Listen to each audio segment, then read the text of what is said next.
নামাজ আমারে পড়তেই হবে। এবার যত কষ্টই লাগুক, যত ক্লান্তি লাগুক, আমাকে পড়তেই হবে। সুদ, ঘুষ, মিথ্যা, হারাম রোজগার আমার ছাড়তেই হবে।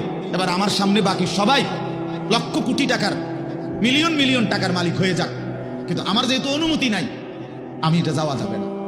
এটাই মুসলমান, এটাই জীবন, এটাই তাকওয়া।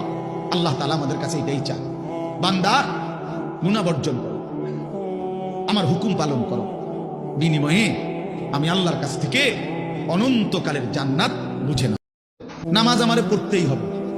এবার যত কষ্টই লাগুক, যত ক্লান্তি লাগুক, আমাকে পড়তেই হবে।